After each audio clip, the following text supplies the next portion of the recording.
Welcome to 8 Quanta Library Content. Today, we'll discuss how to create a list field in NetSuite. To create a list field, custom drop-down select field in NetSuite, you'll need to define a custom field and configure it with list record or multiple select as the type.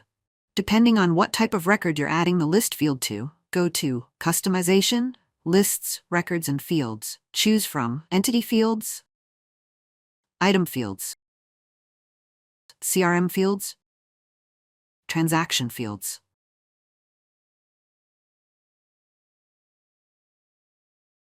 Here's a sample item record open where I'd like to add a custom list field. Now, let's navigate to Customization, Lists, Records and Fields, Item Fields, and click New. Set Label. This is the name you want displayed. ID. This is auto-generated, or you can also set your own description to add an additional note. Type, select list record or multiple select. Next is to define the list values. Under List Record, choose an existing custom list, or you can also click New to create a new custom list.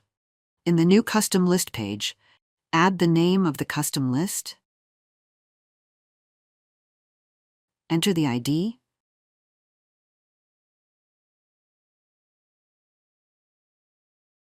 optionally add a description, enter the values for the custom list.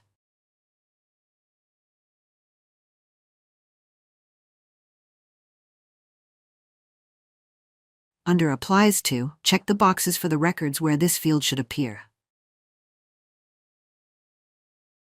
After entering all details, save the custom field.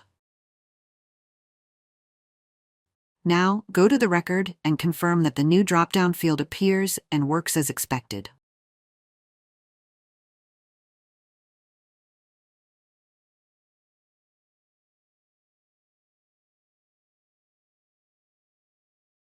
We can see that the custom list field is showing and working as expected. And that wraps up this video. If you found it helpful, don't forget to like, share, and subscribe for more content. Thanks for watching, and see you in the next one.